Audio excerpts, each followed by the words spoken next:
Le focus du jour nous emmène en Inde, l'un des leaders dans le monde dans le domaine de la pharmaceutique low cost. Le pays voit sa réputation remise en cause. La Commission européenne a décidé de suspendre la commercialisation de 700 médicaments génériques testés par la société indienne JVK Bio.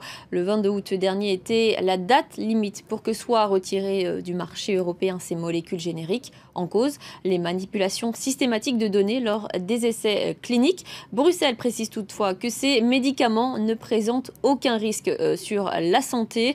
Cette décision intervient suite à la recommandation émise par l'Agence française de sécurité du médicament en janvier dernier, demandant la révision de 1000 médicaments testés par l'entreprise indienne. Voyez ce reportage signé David Alexandre Danelon, Manda Kinigalo, Colline Park et Constantin Simon.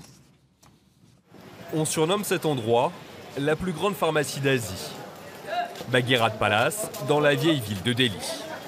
Un immense bazar où l'on ne vend ni épices ni sari, mais uniquement des médicaments. Toute la journée, les cargaisons circulent entre les échoppes.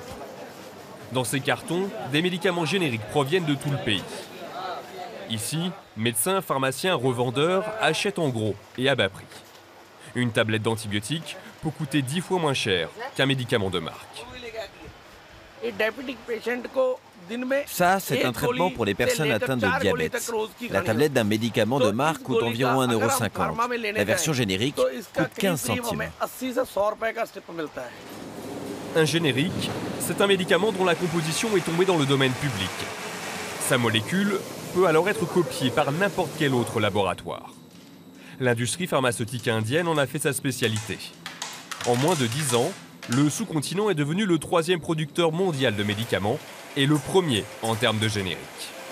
L'an dernier, le pays a exporté pour 14 milliards d'euros de produits médicaux, dont un tiers en générique à destination de l'Europe et des États-Unis. Mais fin juillet, une décision de la Commission européenne a porté un coup d'arrêt à cette expansion.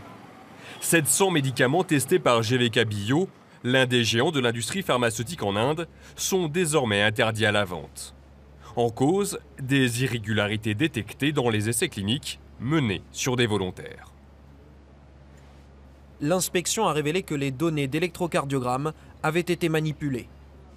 La nature systématique des manipulations de données met en doute l'intégrité de la conduite des essais. Seule la qualité des tests est remise en cause, pas les génériques qui ne présenteraient aucun risque pour la santé. Mais le mal est fait. 700 médicaments suspendus, c'est un coup dur pour la réputation de l'industrie pharmaceutique du pays. Une industrie qui est devenue la bête noire des grands laboratoires occidentaux en proposant des médicaments à prix cassés.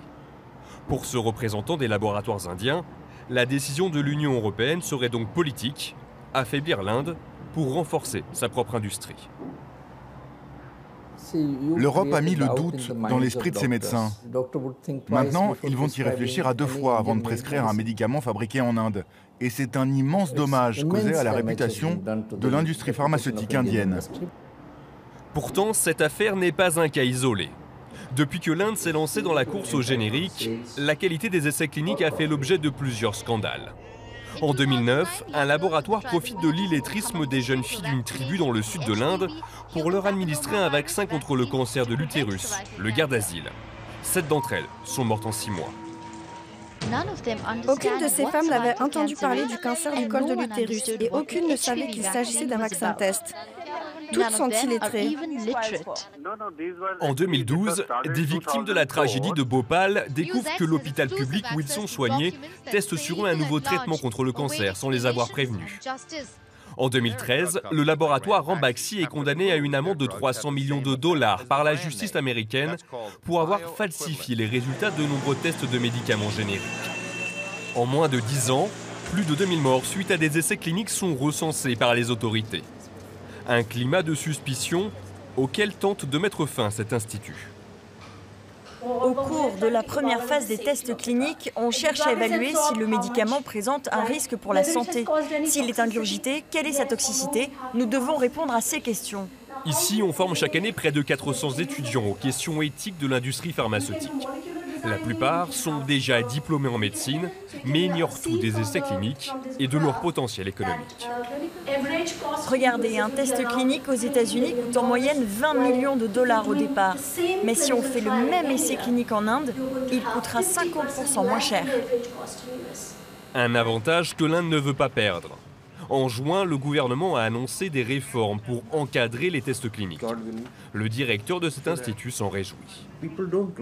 Les médias disent que les Indiens qui font l'objet d'un test clinique sont traités comme des rats de laboratoire.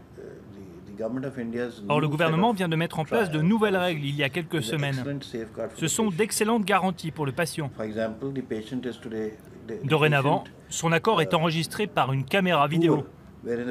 Cela permet de s'assurer du consentement des patients, même illettrés.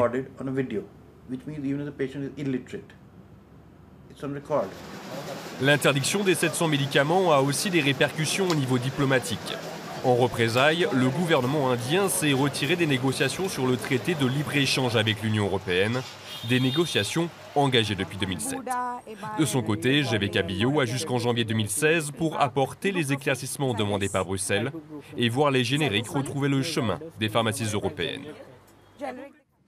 Voilà, pour ce focus avec nous, pour en parler, Christophe Perrin, bonjour. Bonjour. Vous êtes coordinateur pharmaceutique chez MSF. Ma première question, elle est très simple. Est-ce que vous achetez des médicaments génériques indiens ? Alors oui, MSF achète des médicaments génériques indiens, comme on achète des médicaments génériques qui sont d'autres provenances comme européennes, puisque sans les médicaments génériques, MSF ne serait complètement incapable de mettre en place les projets médicaux qu'on a dans 70 pays dans le monde. Le budget serait totalement exponentiel et ingérable pour notre organisation. Du coup, est-ce que vous allez continuer à en acheter à l'Inde ? Alors, on continue d'acheter des médicaments à l'Inde. Pour les médicaments qui ont été incriminés par l'Union européenne, aucun de ces médicaments ne fait partie des approvisionnements standards de nos projets. Si ça avait été le cas, on aurait suspendu l'approvisionnement. Et vous avez souligné dans l'introduction un point très important, c'est que l'Union européenne a bien signalé que ces médicaments ne présentaient pas de danger pour la santé. Et pour preuve, on parle de 700 médicaments pour lesquels il y a eu un retrait de commercialisation, mais en fait, il y en avait 1000 incriminés pour les problèmes chez GVK Bio. Et pour 300 médicaments, les compagnies ont été capables de fournir les informations nécessaires pour que ces médicaments continuent à être commercialisés. Alors justement, on dit que les tests ont été falsifiés. Comment peut-on être sûr que ces génériques soient vraiment une molécule générique classique, homologuée, qui ne soit pas dangereuse pour la santé ? Alors, la société chez qui les problèmes ont été rencontrés par l'agence française, puis reprises par l'agence européenne, en fait, font des tests très particuliers qu'on appelle de bioéquivalence. Il se trouve que l'Inde, comme vous l'avez mentionné, comme le reportage l'a mentionné, est un gros centre de production, mais aussi de développement de médicaments génériques. Et c'est vrai que le chiffre de 700 médicaments paraît très important, mais quelque part, c'est aussi un des endroits dans le monde où se font le plus de ces essais de bioéquivalence, d'où l'importance du chiffre. Mais ça ne veut pas dire que d'autres entités qui développent ces études de bioéquivalence en Inde ne respectent pas stricto sensu les standards internationaux en termes de qualité. Donc, bien sûr, on peut continuer à acheter des médicaments indiens. Oui, parce qu'en dehors de cette affaire de ces 700 médicaments retirés, il y a eu d'autres affaires qui ont vu là la mort de centaines de personnes. Il y a eu le vaccin contre le cancer de l'utérus qui a été fait, il y a eu des morts. Du coup, est-ce qu'on peut vraiment être sûr que ces molécules soient sans danger pour la santé ? Alors, au niveau international, il y a des critères de qualité qui sont imposés pour tous les pays, quel que soit le médicament produit ou quel que soit le vaccin. Il y a des agences réglementaires, notamment en Europe, qui sont chargées de s'assurer que ces critères de qualité sont bien appliqués. C'est vrai qu'en Inde, il y a eu des soucis de qualité, mais quand on regarde d'autres zones de production de médicaments dans le monde, on a aussi rencontré ces problèmes. On les a rencontrés en Chine, on a aussi chez nous en Europe eu des problèmes. Donc quelque part, ce focus qui est fait sur l'Inde en ce moment peut avoir, des arrière-pensées politiques de la part de certains acteurs. Et ça n'empêche pas de penser que la majorité des médicaments qui sont produits par l'Inde et qui partent à l'exportation, notamment vers l'Europe, sont des médicaments auxquels on peut se fier en termes de qualité. Alors, avant de revenir sur les considérations politiques, est-ce que les tests, on va les refaire ? Est-ce que c'est prévu de les refaire sur ces médicaments ? Alors, comme je vous l'ai dit, pour 300 médicaments, sur les 1000 qui avaient été incriminés chez GVK Bio, pour ces médicaments, les données complémentaires ont été fournies qui ont permis de maintenir la commercialisation. Pour les 700 autres, en fait, le retrait de commercialisation a été effectif pour certains d'entre eux, dans la mesure où les laboratoires n'ont pas été à même de fournir les informations complémentaires justifiant la bonne bioéquivalence de ces produits. C'est qui les concurrents de l'Inde en termes de génériques ? Aujourd'hui, après l'Inde, les gros producteurs de médicaments génériques, il y a la Chine qui devient de plus en plus important, mais un certain nombre de grands producteurs de médicaments génériques sont toujours basés en Europe, donc l'Europe reste une grosse plateforme de production.